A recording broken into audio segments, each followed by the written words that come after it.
Good day, ladies and gentlemen. Thank you for tuning in on my channel. I love what you are doing. I love the support you are giving to this channel. You are giving to the Brandon Show. You can check me on every social media platform. You can check me everywhere you want. I am always there to help you. You can comment whatever you want. I can help you. Just comment in the comment section. I will do help you. So guys, this is a friend of mine. He commented saying that I need help with sociology. A topic called crime and deviance. And I said, no. He said, it's very hard. I said, no, my brother. This is not hard. His name is Tafadzwa, and I'm going to help you. I'm going to help you, Tafadzwa, don't worry. So, crime and deviance is one of the longest topic in the Form 6 syllabus, but it's one of the simplest topic. So grab a book, a pen, and a paper. I'm going to help you with this topic once and for all and for good, and you are not going to have any difficulties with this problem, with this topic. So guys, let's proceed by defining the term crime and deviance. Since this is the longest topic, I'm going to make maybe I'm trying to make it a 20-minute video so that it does not become long, monotonous, and boring. So guys, we want to start by defining crime and deviance, and I'm going to talk you through the types of crimes. Write this down: types of crime. I'm going to take you through the difference between crime and deviance. I'm also going to take you through the theories of crime and deviance, and then I am going to give you the methods of social control, and then I'm going to give you the lastly distribution of crime in the society. So I'm going to be a little bit fast, but at the same time I'm going to be a little bit slow to make you understand where I think that it is difficult to understand. So according to William Graham Sumner, deviance is the violation of established cultural or norms. So deviance, it is non-conformity to society's norms and values. You are not conforming to society's norms and values. Deviance can be as little as picking your nose, or even killing someone, standing in front of the elders, or even committing or even participating in a robbery. That is deviant action. And then we have something that is crime. So crime, it is specified, can be specified, but the deviance, it encompasses both crime and some actions which are not crime, which are just regarded in the society as seen as bad. Okay, so crime, these are illegal acts which violates the law of the land and can lead to punishment. These are illegal acts which violates the law of the land and can lead to punishment. For example, committing a murder, you know, they are all written in the Constitution, but deviance is not written in the constitutions. Okay, so we have the types of crime which we have. Types of crime, guys. So we have white collar crimes, write this down. We have corporate crimes, we have hate crimes, we have green crimes, and we have cyber crimes. So I'm going to explain this. I've just given you 5. That's all you need. That's all you need to put in your head. So I'm going to start by explaining white collar crimes. White collar crimes, they refers to those crimes, activities which are committed by people of higher social status, and it's people who commit crimes in the context who commit white collar crimes. They are usually people of higher status, people who are of higher status, for example, government officials. So white collar crimes includes activities such as embezzlement. Okay, so former Minister of Health here in Zimbabwe, former Minister of Health and Education, committed a white collar crime in 2021, and he was dismissed due to these corruption allegations. You can just give this as an example, that the Minister of Health and Education in 2021 was dismissed due to corruption and allegations, which means that he had committed a white collar crime. He was a person of higher position and committed this type of crime. So we need to understand what is called a corporate crime. So when we talk about a corporate crime, we are talking about a crime that is committed, or that includes crime that results from joint actions. So it is a crime that is a result of joint action. The church and the let's take for example, the church and the state, they combine and then they plan to kill the people. That is a corporate crime. It is not committed by one organization, but it is committed by a joint number of organizations. Okay, so we have hate crimes. So a hate crime it is a crime, a criminal offense that is biased against a race. So you are committing crime just because you are biased. You are in favor of another race and you are not in favor of another. So you can commit a corporate race to another race, a church, ethnic group, religion as well. So let's take for an example, to make this easy, hate crime from the word hate. Let's take for an example, here in Zimbabwe we have many ethnic groups, but the majority are the Shona. So the Shona, they let's say they commit a hate crime. What type of how exactly? They hate the Ndebele people. So when they hate the Ndebele people, they plan on making them disappear. They plan on killing them. So this is a hate crime just because we the Shona, we are biased. We hate the Ndebele. So it can be committed to a certain ethnic group. It can be committed towards a religion, race, and all sort of things. So let's move on, not wasting much of time. We have green crime. Green crime from the word green, green plants and stuff. Green crime, it is a crime that is committed against the environment, e.g. poisoning the soil. You have committed the green crime. So let's talk about cyber crimes. I'm just going to be fast on this. Cyber crimes, these are ICT related crimes. You are committing crime using ICT gadgets. Due to advancement in technology, people are now practicing hacking, which is a crime. They are also doing cyberbullying and all sorts of crimes. That is cyber crimes. We also have pink collar crimes. I have read this one, but most people, they love this. So pink collar crimes these are crimes which are committed by women. Oof. You can just do your further research on that. This was just a bonus. So let's look at the difference between crime and deviance. So you can just take the difference from the definition.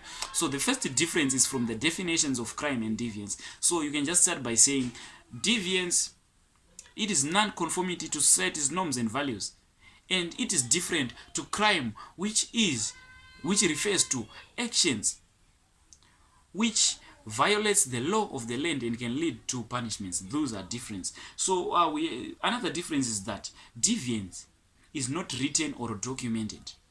So because deviance is that sometimes deviance are just some simple things, just like picking your nose in the public. But then when you talk about crime, there are things which are stipulated, there are things which are documented, especially in the constitution. Let's take for an example, in the Zimbabwean 2013 amendment constitution, it is written that you shall not kill. That crime, this refers that, this is my standpoint, that crime is documented and deviance is not documented, which is another difference. So another difference is that deviance requires informal methods of social control, which are church, family, education.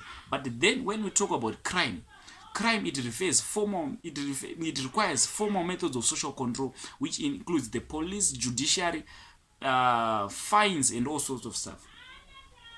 Another thing is that deviance differs from society to society, but then crime is universally applicable. Let me explain on this. When we say that deviance differs from society to society, we mean that here in Zimbabwe, it is a deviant action if I don't greet the elders.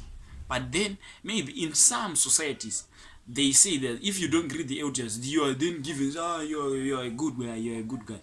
But then here in Zimbabwe, it is bad. That means that deviance can differ from society to society. But when you talk about crime, it is universally applicable, because when you kill someone here in Zimbabwe, in every country, they don't want people to be killed. You see, they've all written, in every country, it is written in the constitution, you shall not kill. Even in the Bible, sorry. So that means that crime is universally applicable. So let's look at the theories, or the theories of crime and deviance. So we have the functionalist perspective. So functionalists, when you hear functionalists, you have to know that functionalists, they see everything on a positive point of view. They see everything sharp. They see everything functional in the society. To functionalists, if you kill someone, it is functional. If you commit suicide, it is functional. Socialization is functional to everything. So on every topic, Leisure is functional. On every topic, functionalists, they see everything functional. So when you hear about functionalists, you know that on every topic they say that this is functional, poverty is functional, unemployment is functional. So what are they saying about crime? They are saying crime, functionalists, they are saying crime is functional in the society. So if Durkheim, who is a functionalist, Emile Durkheim says that crime is inevitable and normal aspect of social life. So Durkheim sees crime is inevitable but also normal aspect in the society, because not every member can be equally committed to collective sentiments. So Durkheim identifies 4 functions of crime. He says that crime promotes social change, and Durkheim also says that crime gives boundary setting, and he also talks that crime he also says that crime brings social solidarity in the society. So he argues that society on crime promotes social change, and he also says crime promotes a boundary setting. He also says that crime gives social solidarity. So how, when we say that crime brings social solidarity, according to Durkheim, who is a functionalist? So according to Durkheim, who is a functionalist, he says that crime promotes social change because social change comes through deviance, and social change is healthy to society. E.g., the French Revolution. French citizens committed a crime of revolting, and it gave the France and Europe a new look of documentary. So you're understanding now. So that he is linking this to the French Revolution, say that if sometimes you can just commit crime in order to promote social change. You get it? Let's say we revolt against the government. That is a crime. But then we all can also bring social change in the society. So he talks about boundary settings. He says that if one commits a crime, he or she is punished.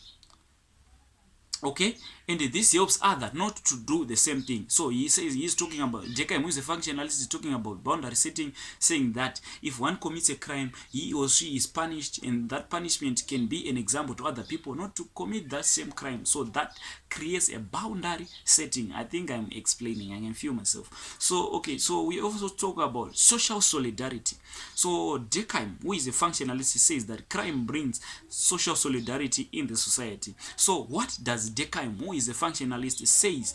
He says that to Durkheim, crime promotes social solidarity by bringing people together against a shared public enemy. So people, let's say for example there is murder which is taking place in this society, that is a crime. Okay, so crime can bring people together, can bring solidarity in the society because it brings people together against a common shared enemy.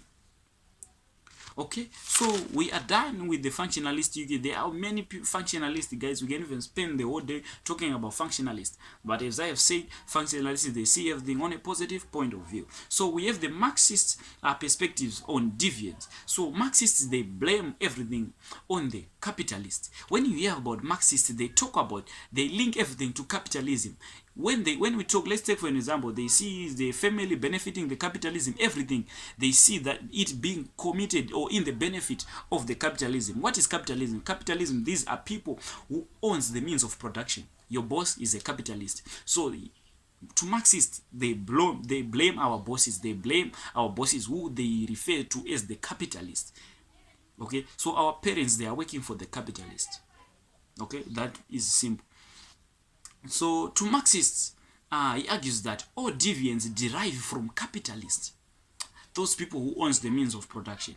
So he says that capitalists, they generate our bosses, they generate deviance and crime through unemployment. For example, capitalists, to proceed, they have to make more profits and pay low wages and salaries, hence they create crime. So capitalists, they are paying our parents low wages and salaries.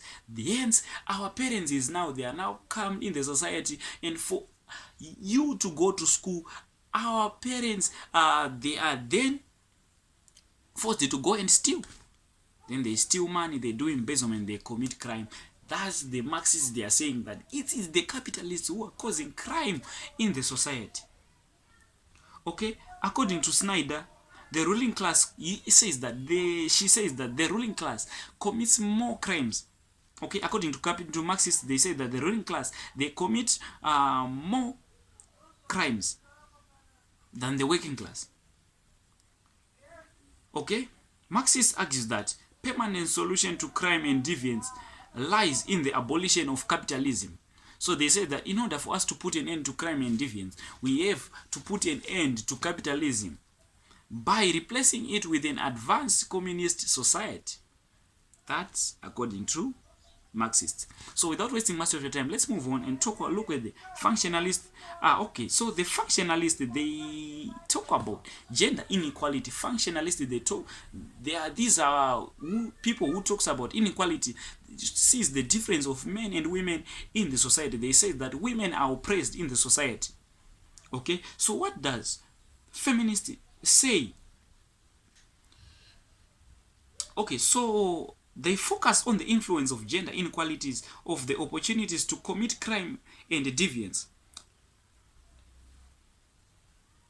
Okay, so to liberal feminists, okay, liberal feminists, they say, argues that women are channeled to domestic duties that are not paid.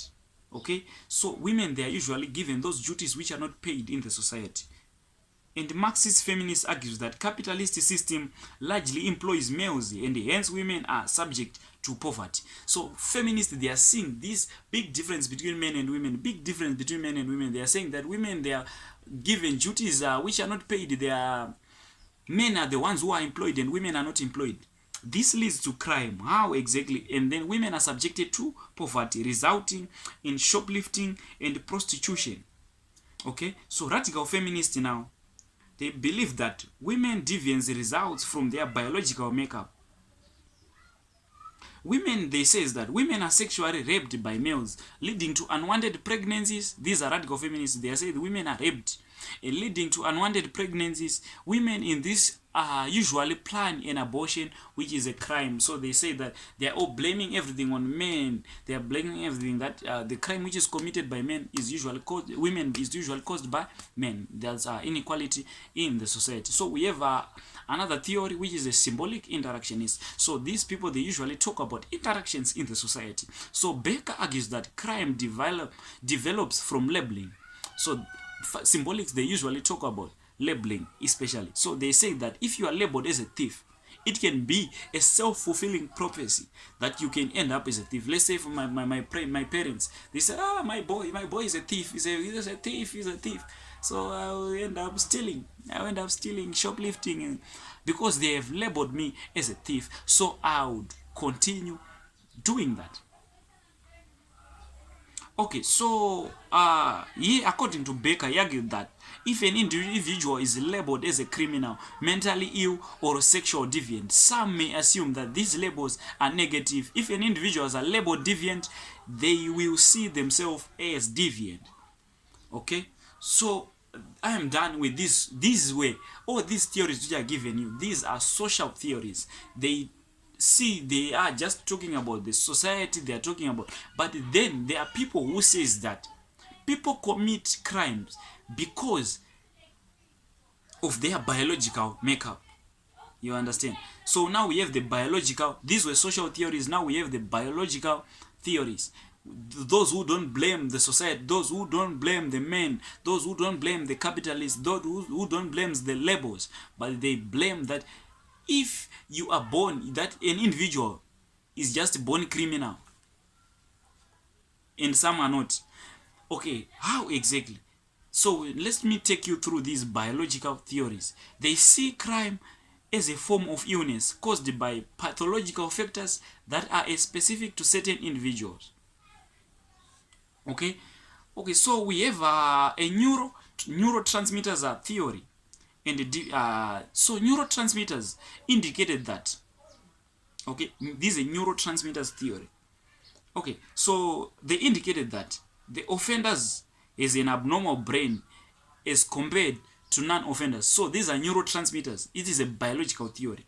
Neurotransmitters and deviant behavior. They are linking to it to deviant behavior. So this biological theory of neurotransmitters, they say is that offenders or people who commit crime, they have an abnormal brain as compared to non-offenders. Okay, so those people who commit crime, they have an abnormal brain, and we who don't commit crime, we have a normal brain. So how it is argued that the brain of offenders are slowed and perhaps they are unable to make swift decisions. So the brain of offenders, they are different because their brains, those people who commit crime, their brains, they are unable to make swift decisions and respond and react to certain situations. E.g., they say that the frontal lobe of the brain is linked to the planning behavior. So those people who commit crime, they are slow in making swift decisions, they are slow to react, and they respond to certain situations. They can respond in a good manner. Okay, let me move on. So they say that a person have a frontal lobe. These neurotransmitters, they believe that a person have a frontal lobe. So having that frontal lobe now, they say that decreased functioning of this frontal lobe or this brain may indicate in offenders unable to consider the consequence of their actions. So if your frontal lobe does not function normally, it can make you unable to consider the consequences of your actions. So neurotransmitters has been identified as linked to dopamine pathways, which results in pleasure and desire to. No, this is just what I've given you is one of neurotransmitters. They say that people, it is a theory, neurotransmitters theory. They say that the individuals who commit crime, they have an abnormal brain. They cannot make swift decisions. They have the frontal lobe and inability of that frontal lobe to function. It can lead to a person be slow in making swift decisions. Okay, so let's move on to another theory, which is the Caesar-Lombroso theory. I think you've heard about this theory. So the Caesar-Lombroso theory now, it is one of the very easy topics. So Caesar-Lombroso now, the founding father of the biological theory of the criminology, who is Caesar-Lombroso. So Caesar-Lombroso now, he says that a person body indicates whether he or she is a criminal. This is funny. So according to Caesar-Lombroso, according to his theory, which is called the Caesar-Lombroso theory, he says that physical characteristics or a person's body indicates whether he or she is a criminal. Okay, so he used various things to support his theory.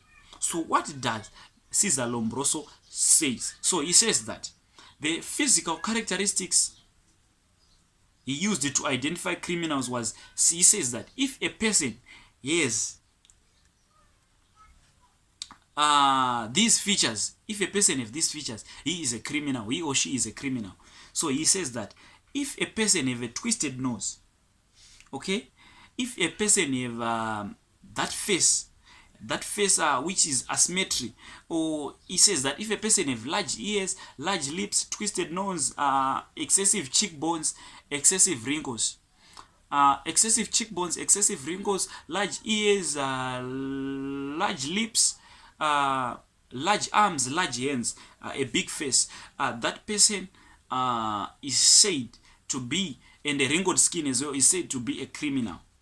So Lombroso argues that if men have more than 5 features of this which I've said, large lips, large ears, a wrinkled face, what else have I said, excessive cheekbones, excessive wrinkles as well. Okay, so if a person have more than 5 of these features which I've said, he or she is labeled to be a criminal. Females only need 3 of these characters. So if you see a woman with a wrinkled skin, large lips, large lips, large ears, please do run. She's a criminal. That's according to the Lombroso theory. So we also have, lastly, we have Patricia Jacobs. So Patricia Jacobs talks about the chromosomes theory. So the chromosomes theory and mechanical imbalance, it says that people, male and females, they have chromosomes, okay?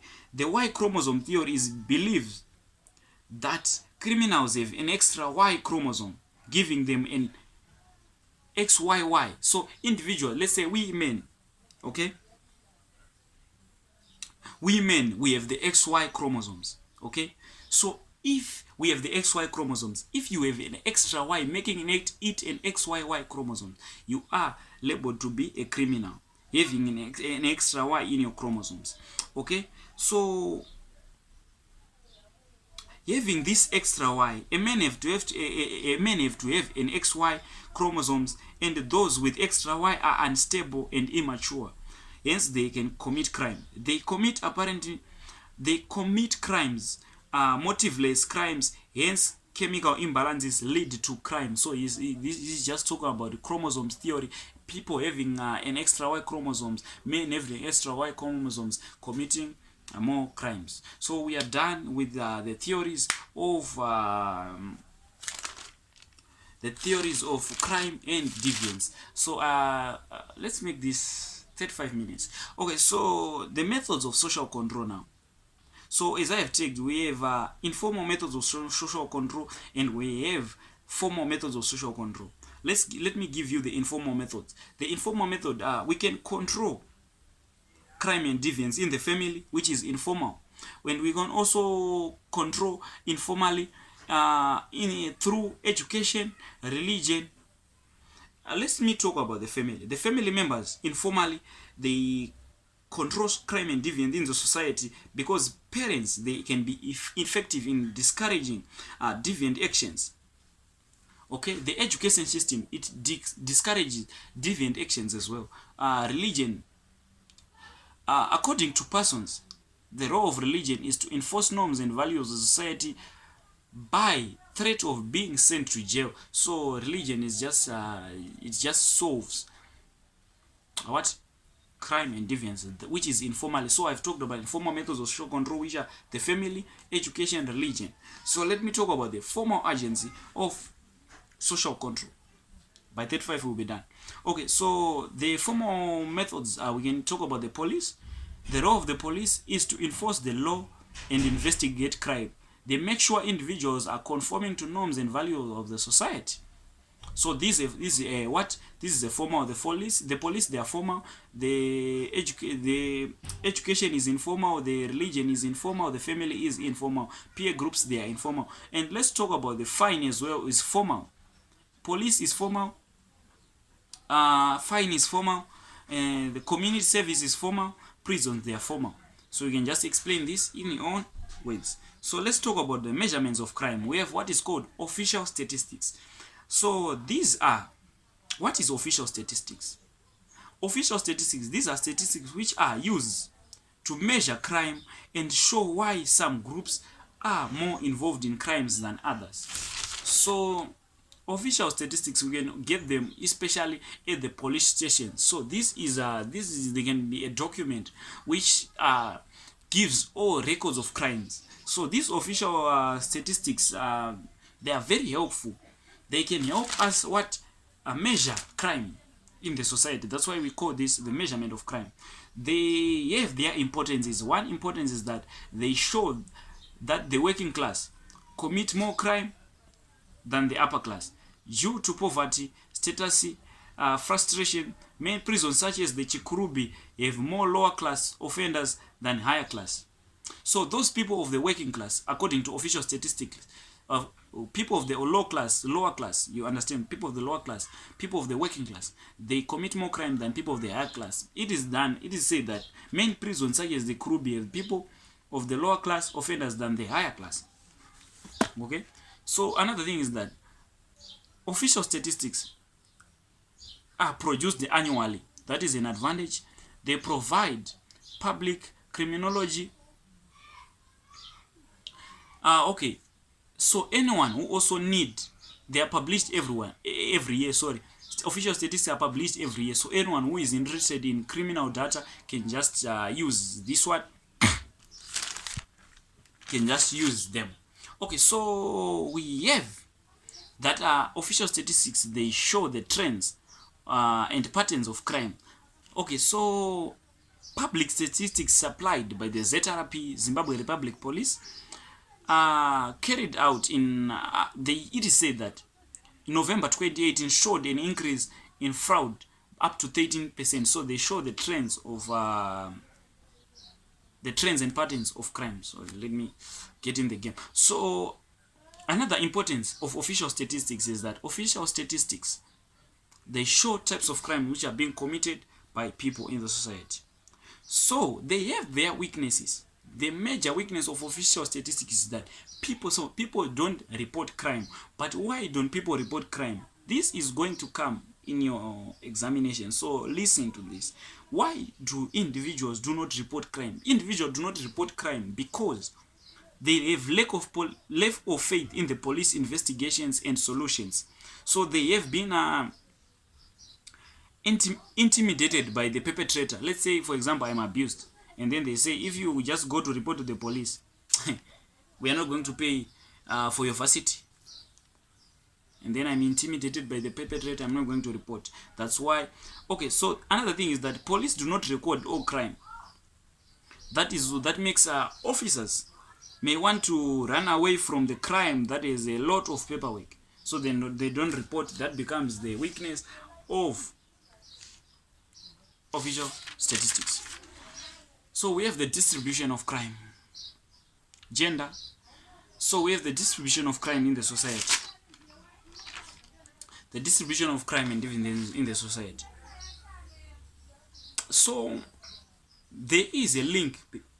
When you talk about the distribution of gender and crime in the society, we are talking about how crime and deviance are distributed in the society. So there is what we call gender and crime. Okay, there is a certain gender which commit crime. That is being the distribution, trying to explain the distribution of crime. Okay, there is also age and crime. We have talked about gender and crime. We've talked about age and crime. We have also talked about social class and crime. We've talked about crime and geological location, and then we are done. So talking about distribution of crime, we have gender and crime. Men commit more crimes than women. Here is why. It is because of socialization. Girls are more likely socialized to be passive, yet men are encouraged to be tough. This makes men commit more crimes. And men commit more crimes again because of opportunity. As children and teenagers, girls are usually monitored. They are usually supervised. But boys, growing up, they have to take care of themselves. Okay? So they are not monitored. During the time which boys are not monitored, men commit more crimes. Biological determinism as well. Men are aggressive due to the presence of testosterone. So they makes them what? Aggressive. The breadwinner role makes men also aggressive. Makes men commit more crimes because they believe that they need to be financially successful to prove they are real men. So let's take, for example, I'm a breadwinner. My wife is not going to work. My children need to eat. My wife needs to eat. That I have to supply. So if I don't go to work, or if the money which I'm working is not enough, just because I'm playing the breadwinner role, I can end up committing crime just to take care of my family. Okay, we also have age and crime.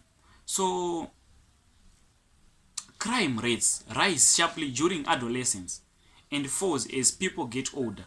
So age and crime, it is said that during adolescence, it is whereby individuals during adolescence commit more crime, and then crime rate falls as people get older. This is called juvenile delinquency. Juvenile delinquency, it refers to an undesirable antisocial behavior of young people. An undesirable antisocial behavior of young people. It may include crime, but also cover deviant behavior that is not criminal, such as defying authority, mini sexual activities, tattoos, and body piercing. Okay, so we also have social class and crime. According to official statistics, like I have said, the people of the lower class, they commit more crimes than people of the higher class. This is because they are usually burdened with what? With poverty. And then we also talk about geographical location. It can also influence crime. Crime rates are higher in urban areas than rural areas. People do not know each other in the urban areas. and they don't feel bad committing on crime against people who they do not know. So this can end up, this can explain the distribution of crime due to geological location. I end my case here. I think this is all done. It has been such a long day. If you don't understand everything which I've said, please guys, you can just comment again. I can help you with the part which you do not understand, and please comment on the part which I have explained very well. Thank you guys for tuning in on this show. That's all guys on crime and deviance. This is one of the longest video which I've ever made. I think I'm going to make another one, but I usually make 10-minute video, 15-minute video. The last video I made, go check my status guys, go check my YouTube channel. Cheers guys, subscribe.